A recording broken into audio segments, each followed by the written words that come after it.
I know, right? It's been forever. I feel like the last time I saw you was it at Comic-Con? It was at Comic-Con, and you and your wife had had a baby girl, I believe, and we were at a burger lounge, and you were going to get burger lounge, and I chatted to you a little bit, so it was so fun. I think you were my very first interview years ago at either WonderCon or Comic-Con. Wow. It's been so long. It's been way too long. Congratulations on season 3 of Close Enough. Thank you. I have a couple of questions. I'd love to know what this year's season 3 story is about for Close Enough roomies or group house, as I like to call it. Well, it's definitely more crazy uh stories as the first and second season go. But we definitely have a couple of like special episodes that I'm excited about as we like kind of move into the season. Like this is going to be the first season where we have a Halloween special, which we always used to do on regular show, and it was always like kind of our tip of the hat to The Simpsons Treehouse of Horrors, and um, the one in Close Enough, it goes pretty far out there, and we get like at the end, there's like a super meta moment that it's just really fun. I can't wait for people to see it.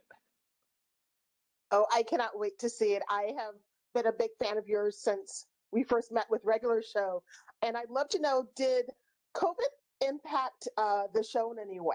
Because I know it's been a lot of people having to do everything remotely, but did it also change the storylines?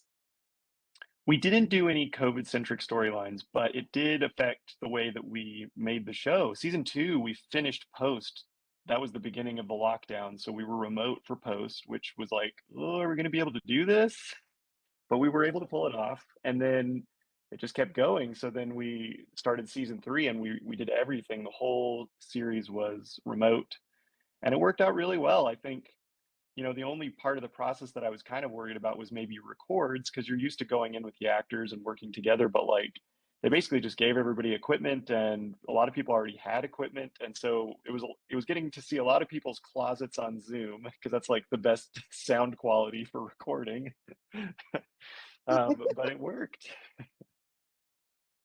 Now you have some really great guests this year. Can you tell me how you got them, and did the characters change according to how you got the guest, or did you create the character and then find the guest? That's a good Sorry. question. I think we asked a lot of people, and we actually ended up getting quite a few people that we wanted. And a good example of it would be we have an episode where Alex he meets his dad because we're kind of like branching out in the season and meeting more of characters' families, and we got Henry Winkler to play his dad, and he was so good and so nice. And when we when we found out that we got him, we actually went back to the character design and redesigned him a little bit to make him feel more like Henry Winkler. So it's a bit of both. Like usually there is a character that is designed and we've described them and we'll send that to the actor so that they can like read the story and see what the character looks like. And sometimes when people say yes, we will adjust how they look to get it to feel more like them. Oh my gosh, that is so funny. Now, I love the regular show, as you know, and I know that the fandom was very passionate. And I remember you vaguely saying they would send you things. Do you get anything from fans for the new show? Not yet. I don't know. It's so weird compared to regular show because regular show we were still like on linear television and it was kind of before streaming really took off. So it felt like there was more of a like reaction to everything. Whereas now we kind of like drop seasons all at once and they just exist on the streaming service. And it's like there's a flurry of people like checking it out, but then it kind of fades away. And we've only been doing this for, it hasn't really been that long either. I mean, we spent a lot of time making the show. I think my first pitch was from like 2017, like a long time ago, right? But then we only Yeah. ended up airing for the first time, I think, in 2020.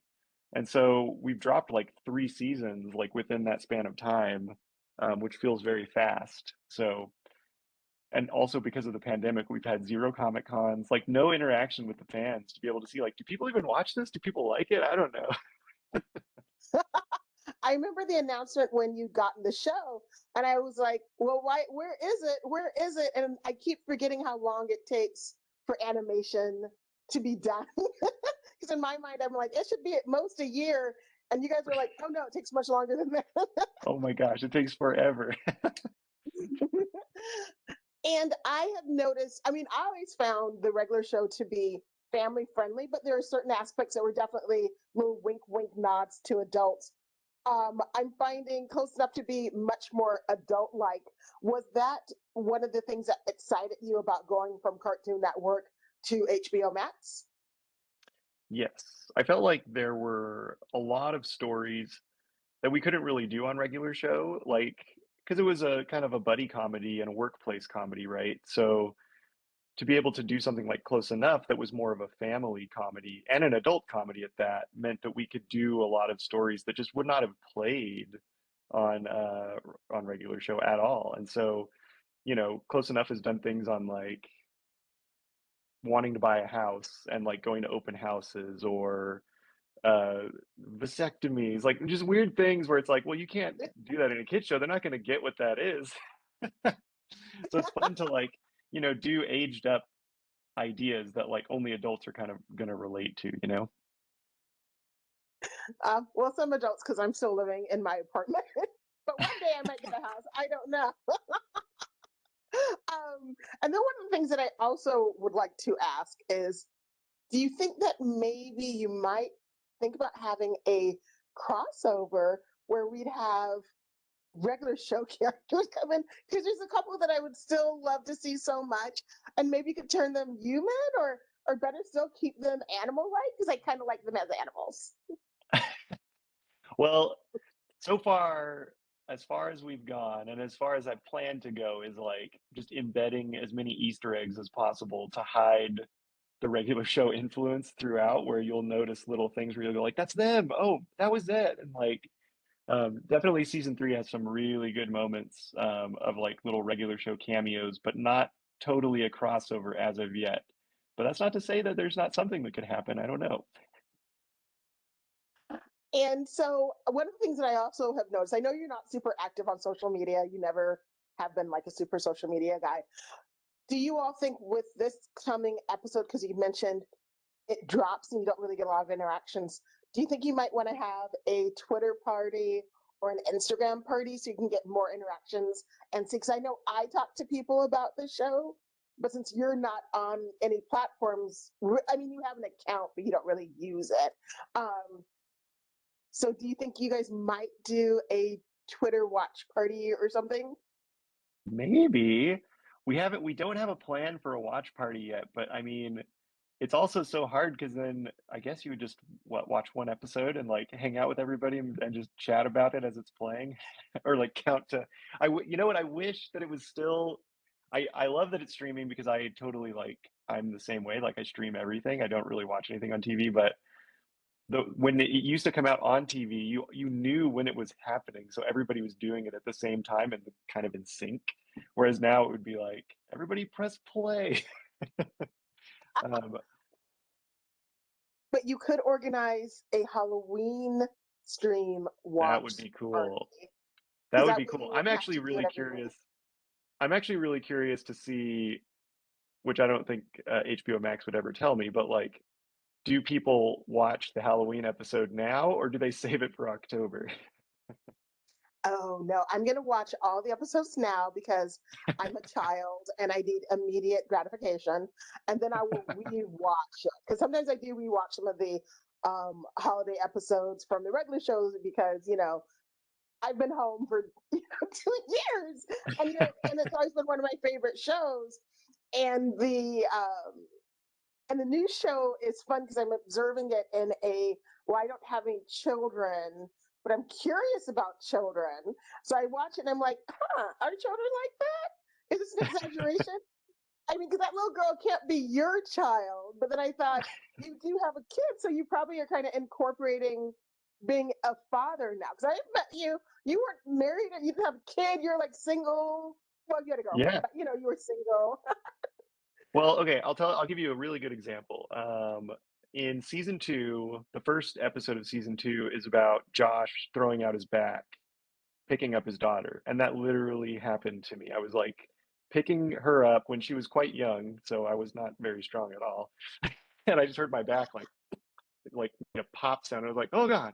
And then I like hobble my way back to the car and go home. I had like totally threw it out. I had to like go to the gym basically and start like doing strength training to like strengthen my core again. But we made a whole episode about it where it's like Josh just is so worried that he'll never be able to pick up his daughter again that he's going to work out, but he goes overboard, of course.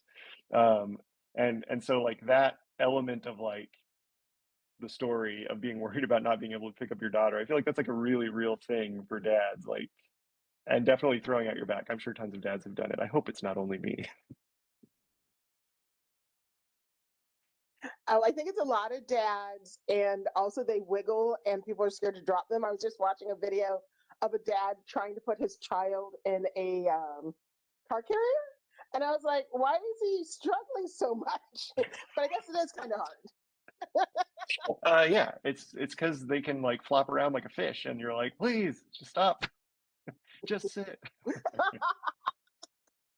They do not want to do that. From my little experience of babies, they do have a mind of their own, so they're super fun. And one of the things that I also have to say, which is unrelated to the show, your hair is the same as it was when I first met you. And I've always liked your hair because you have that long, I guess it's a page boy, and your hair is always so healthy. And I'm always Oh, like, I thanks. remember I asked you what you use for your shampoo and conditioner, and you were like, whatever. And I was like, you don't I know think, the oh, you know struggle. what? I remember, and I used to say it all the time. I was like, mane and tail, and it's basically like it's a bottle of shampoo with a picture of a horse on the front. Uh, Yes. Oh my yep, gosh. yep. And it works well for your hair. And then I don't want to keep, because I know I'm sure other people want to speak to you as well. Um, thank you so much for talking to me, JG. It's been so long. Oh, of I'm so course. happy that the show is doing well. I will hopefully see you maybe at Comic Con if you guys think about coming to Comic Con. And thank you. I hope you and your family are doing well and that you guys are happy. Oh, thank you so much. It was great to talk to you, and yeah, hopefully we'll see each other in person someday soon. It'd be amazing. Yes, a big hug virtually. Okay, thank you. Bye, Thank JG. you. Bye. Thank you for letting me speak to him, Shonda. Bye. Oh, you're welcome. Thank you. Bye. Bye.